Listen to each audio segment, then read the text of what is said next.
And before we get the formal part of the session underway, I'd like to acknowledge the traditional owners of the land on which we meet today, wherever we are.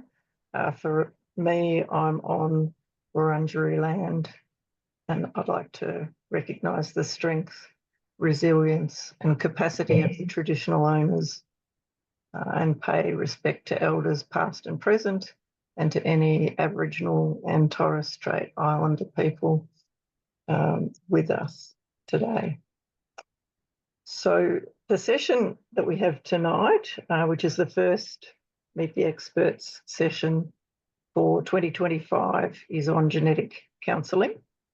It's often the most popular topic of the year and a very, very important topic for SWAN families. So very lucky to have Dr. Matt Burgess with us. We had a couple of people pull out, so we're enormously grateful to Matt for jumping in at quite short notice. That certainly doesn't take away from his credentials, so let me tell you a little bit about Matt. So Dr. Matt Burgess is a highly experienced genetic counsellor with over 20 years of experience. He's worked in some of Sydney and Melbourne's most prestigious public hospitals and has extensive clinical experience spanning familial cancer, prenatal, neurogenic, cardiac, adult and pediatric genetic counselling. Dr. Burgess holds a Doctor of Health Science degree with his doctoral research focusing on parental attitudes toward gene therapy. In addition to his clinical work, Dr. Burgess is an Adjunct Professor at Baypath University in Massachusetts, where he teaches in the Masters in Genetic Counselling program. He's also taught in the Genetic Counselling program at Charles Sturt University and is currently a casual academic at Central Queensland University. Dr. Burgess is also a Fellow of the Human Genetics Society of Australasia and is an active member of the Australasian Society of Genetic Counsellors. He currently serves on the HGSA's Education, Ethics and Social Issues Committee, and he's also a life member of the Asia Pacific Society of Human Genetics and a founding member of the Professional Genetic Counsellors Society in Asia. In addition to that, he's published several peer-reviewed journals, and Dr. Burgess is also the host of the popular podcast Demystifying Genetics, which has gained significant recognition for its engaging approach to genetic education. And I'm very confident that he's going to do a very engaging presentation and discussion for us tonight. So, Matt, I'm going to hand over to you. Excellent. Thank you, Alison. Let me share my screen.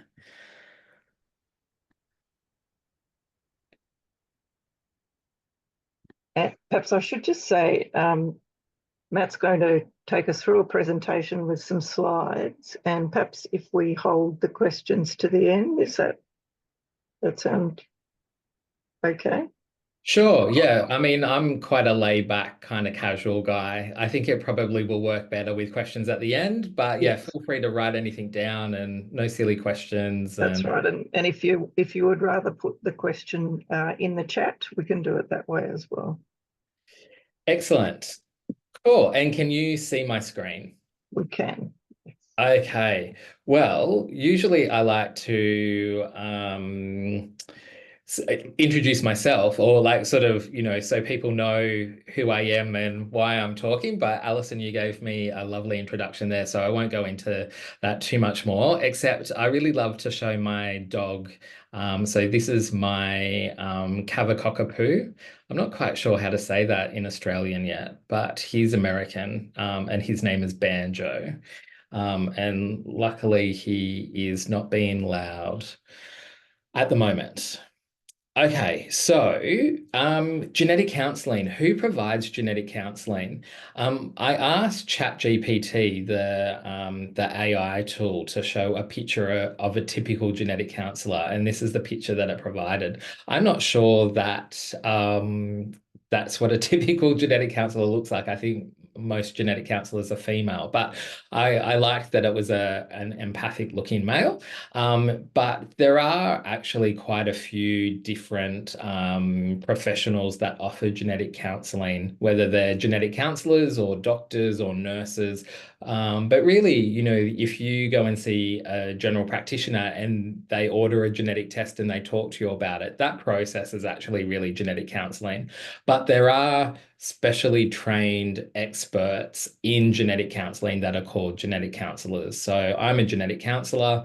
Most genetic counsellors have a 2 years master's degree in genetic counselling, and we work quite closely with individuals, couples, and families, and can order genetic tests and explain the results and talk about implications for different family members and health and all of that sort of thing.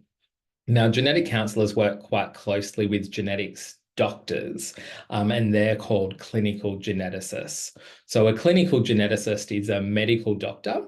So they have a medical degree, and then they do their internship and fellowship, and then they specialize in genetic testing. So if you think of like a clinical genetics unit, say if we think of VCGS in Melbourne, they have a number of clinical geneticists and genetic counselors that work there. So I kind of was thinking of sort of how to put this presentation together, and I'm guessing that a lot of you are parents of children with various different genetic conditions. So maybe you have experienced this in your own family or with your own children. But usually when a genetic counsellor receives a referral, a genetic counsellor will reach out to one of the parents and we'll draw a family tree. So usually we do that over the phone and maybe in person, but it's good to sort of have the information in the file for when you come in as a family, and the doctor usually goes through that again. But so I've put down what's the most important genetic counselling tool, and it's actually the family tree. So, it's not always immediately obvious, but we actually get a lot of information from the family tree. It can help us with diagnosing different conditions. We can see, how a particular condition is running through the family, maybe what sort of inheritance pattern it's following, and even if the affected person is the only person in the family that's affected, that can actually be really helpful information to know.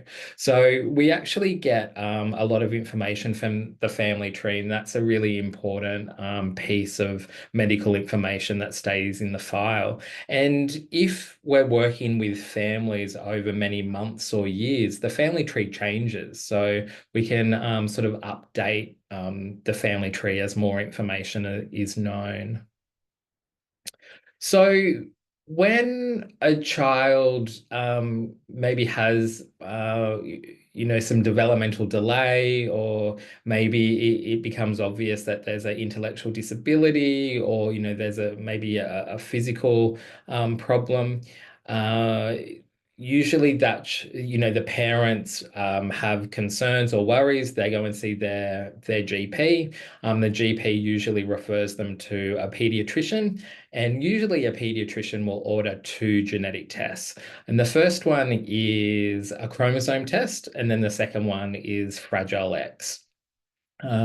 With chromosome testing, like when I went to genetic counselling school a couple of decades ago, the chromosome test that we would order is what this picture here is, and this is called a karyotype. And so that it's literally a picture of the chromosomes. So back in the olden days, they would take a photo and they would develop the film in the lab, and they would print it out on paper, and they would literally get out scissors and cut out the chromosomes. And now if you order a karyotype, it's sort of much more digital, and the computer sort of does a lot. But when we look at chromosome testing, one way is to look at the chromosomes like this. So it's like a visual representation of the chromosomes. But a newer technology that's come along is called the chromosomal microarray, or a microarray for short, or CMA. And it is sort of like a digital way of analyzing the genetic material. So, I mean, I'm not an expert at reading the raw data. I sort of get the report and then sort of analyze the report. But this is a particular chromosome here. And if it was like a normal representation of the chromosome, that sort of purple line would all be sort of straight. But because there's sort of some peaks there, that sort of indicates that maybe it's an abnormal result. The other test that the pediatrician usually organizes is something called Fragile X. The X actually refers to the X chromosome, which is one of the sex chromosomes. So we've got a typical X chromosome here. And the name of the condition actually comes from how the chromosome looks under the microscope. So this is a cartoon picture, and then this is actually a photo. And maybe it's a little bit hard to see, but at the bottom of the chromosome in people that have got Fragile X syndrome, it is actually fragile. So it looks like it may sort of break off. So that's where the name comes from. And if those two tests, well, I was going to say if they were normal, then they go, the child then gets referred to genetics. But sometimes if they're abnormal, they still get referred to genetics as well, if the results are not normal. So part of what the clinical geneticist does is something called dysmorphology. And dysmorphology is a study of the physical features of somebody. So if you have seen a clinical geneticist, they may have gotten your child and done some measurements, and maybe with a ruler they measure eyes or the ears, or they have a good look at the children's hands. And a lot of us have what we call dysmorphic features, and in itself, it may not mean anything, but it can be a clue to making a clinical diagnosis.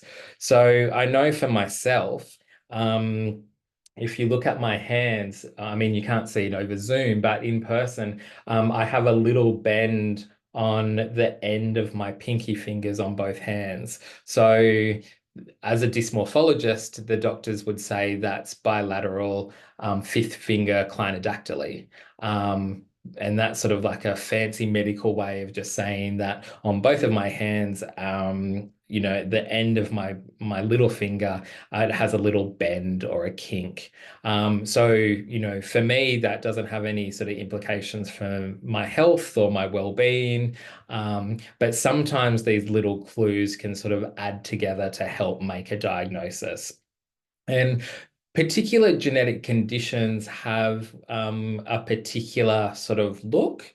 So the one that you probably are all familiar with is Down syndrome. So I think that most of us are pretty good at seeing people in the community that have Down syndrome, and we're pretty good at sort of thinking, oh, okay, that person has got Down syndrome. Whereas with the clinical geneticist, they are able to do that with lots of different genetic conditions. So when we're thinking of genetic testing, so I think that, the the clinical geneticist as a doctor is very good at putting lots of information together. So, they've got the information from the preliminary genetic testing that maybe the pediatrician ordered. They've got information from the family tree. They've got information of sort of the physical exam that maybe they conduct in the child. And then there's sort of genetic testing that we can do. And as you are probably aware, genetic testing has evolved or changed a lot in a very short amount of time. It makes me feel old, having been a genetic counselor for 20 years now. But I remember when I first started, one of the areas of genetics I have some experience in is cancer genetic testing. And there are two main breast cancer genes that you may have heard of. They're called BRCA1 and 2 or BRCA1 and 2. And when I first started, we needed to order those genetic tests separately. So, we'd order one gene at a time. And then the way that they did the test is what we call sequencing. And sequencing is sort of a little bit like if you're familiar with Word, like if you're typing a letter or a document in Word, if you make a spelling mistake, usually it's underlined in red. And that spelling mistake is sort of a little bit like a mutation or a gene change or a fault that's picked up by sequencing. And then a little bit sort of later, they realized that if a big chunk of the gene is missing or it's been duplicated, sequencing didn't pick that up. And it's kind of like if you're writing a story and then you copy the first sentence and you repeat it and repeat it and repeat it, if there's no spelling mistakes, the sequencing or like the word check wouldn't pick that up. So I hope that sort of example makes sense. But I guess my point is that genetic testing is complex and it's evolving and changing all the time. And the way that we look for mistakes in a gene, even genes that we've looked in already, sometimes we can go back and use a new sort of technology to pick up mistakes. But generally speaking, our bodies are made of millions and millions of cells. When you look at the cell, there are different sort of organelles in the cell, and this is the nucleus, and that's where most of our genetic material is. These little things here are called mitochondria, and there's a little bit of DNA in there. So you may have heard of mitochondrial conditions, but most of the DNA is in the nucleus. So they call that nuclear DNA. So then the DNA is packaged in chromosomes, and then part of the chromosome is a gene. So it's a little bit like the chromosome is like a pearl necklace, and then the individual pearls are like the genes. So here's just a picture of the chromosomes. They're sort of tightly wrapped units or pieces of genetic information. So yeah, as I was saying, about 20 years ago when we were doing testing, we used to have to order one gene at a time. So the doctor would kind of think, okay, well, I think maybe the child has got this condition. Maybe there are 10 genes. Let's pick the one that we think is the most likely. And then if that's negative, then we'll go to the second most likely and then the third most likely. And then not long after that, the lab was able to test several genes at a time. So they called this a panel. So, you can run a panel on different, symptoms or different genetic conditions. Maybe you have a breast cancer panel or, like a intellectual disability panel or, different sort of features. And then over time, the panels were able to get bigger and bigger and bigger. So we're able to test many genes all at once. Then the labs developed a test called whole exome sequencing. So when you think of a gene, There's actually coding regions and then regions that aren't coding, and they're called exons and introns. So I sort of think of it a little bit like a TV show. You know, like when you watch a TV show, you're watching the show and then it's spliced, or, you know, in the middle of the show, there are TV ads. So you're not really watching it for the ads, but the ads are just in it. What the lab was able to do was get all of the genes that code for proteins in our body, and there's about 20,000 of them. They were able to take out all of the introns or all of the ads and just look at the coding part. So that's called whole exome sequencing. And what they did was they started off with just testing the person, you know, who had the condition or the thing of interest. And then they realized to actually help understand or make sense of that, sometimes it can help to include mum and dad, or mum or dad. So you may have heard of like a duo exome. So that is really testing one of the parents and the affected child, or the affected child and maybe their sibling. And then there's a trio exome. And what that is, it's testing mum and dad and the child together. So when you test all three together, that can be a bit more helpful for interpreting the changes in the genetic code. Then they had technology where they were able to create whole genome sequencing. So that instead of just sequencing the coding regions, they're able to sequence all of the genetic material. And it's interesting because this really becomes more of like a computer issue, like technology, and then a people issue. So it's sort of like the science, or the science is understood, but it was sort of getting computers to be able to look at this vast amount of data. And it sort of does its own interpretation, but you really need a human to go through a lot of the stuff. So even though the computers are quite good, really the delay is because it takes a lot of manpower to actually review that data. So when they started introducing these whole exome tests, they thought that, you know, all of these people that were undiagnosed were going to have recessive conditions. And that's where, in order to have an affected child, both mum and dad are carriers. So we're all carriers of different genetic conditions. And, you know, like some estimate that, you know, maybe we're carriers of like up to 50 or 100 different genetic conditions. But really the issue only happens or lies when we're having children with someone who was also a carrier of the same genetic condition. So most of the time, carriers do not have any symptoms or signs of any health issues. It's only really when two carriers get together that they have a 1 in 4 or a 25% risk of having an affected child.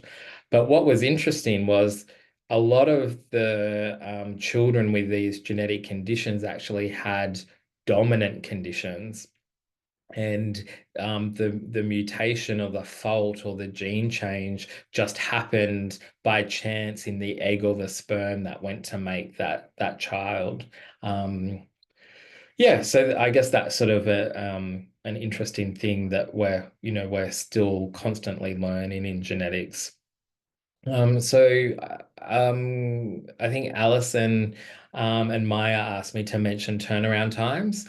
And there's this term called the diagnostic odyssey. I'm not sure if you've heard of that or not, but really it's referring to when it's sort of that delay in time to make a diagnosis. So, you know, from the point of time where maybe as a parent you realize that, you know, maybe something isn't quite right, to seeing the GP, to then seeing the pediatrician, then seeing genetics, and then ordering the test and then getting the results. Sometimes that can take years, and we want to try and reduce that. But yeah, chromosome testing can take, a karyotype, and a microarray sometimes takes about 10 days to 2 weeks. They can do, I know they can do fast prenatal trio exomes, and they sort of get those out in about 7 working days, but that's incredibly fast. And in the NICU or pediatric ICU, sometimes they can do like rapid whole exome sequencing. And when we say rapid, usually it's sort of a few days to a week, but usually the turnaround time is, weeks to a month or a couple of months. Yeah, so it's not fast.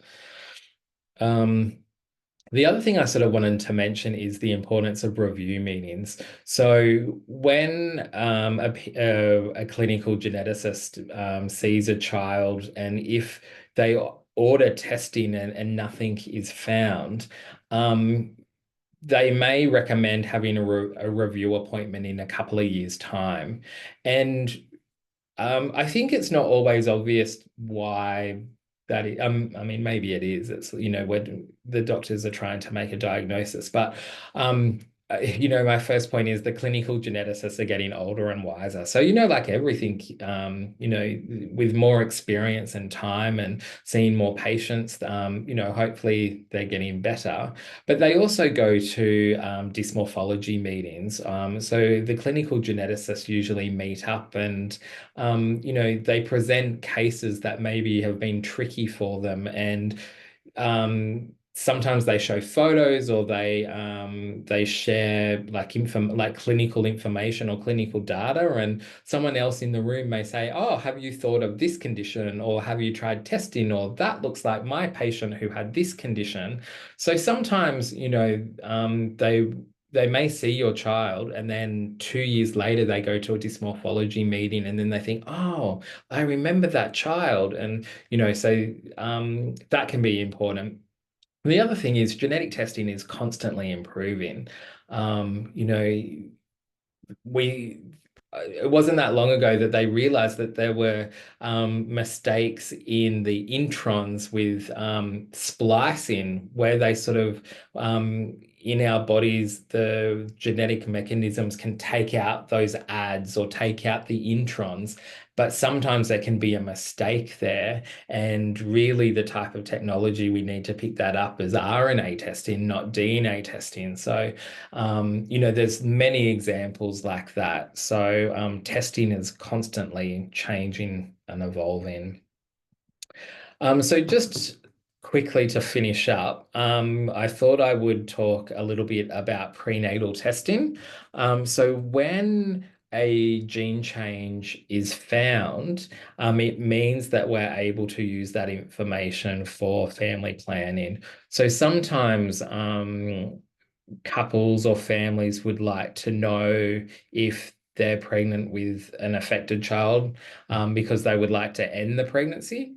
Sometimes it's because maybe if the baby is affected, it would change the management of the pregnancy, or maybe it would change where mum is going to deliver the baby.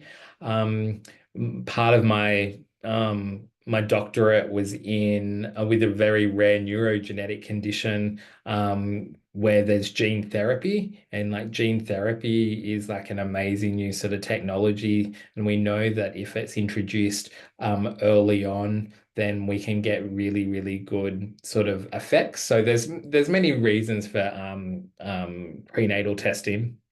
There's two main types of prenatal testing. So the first one is called CVS, or chorionic villus sampling.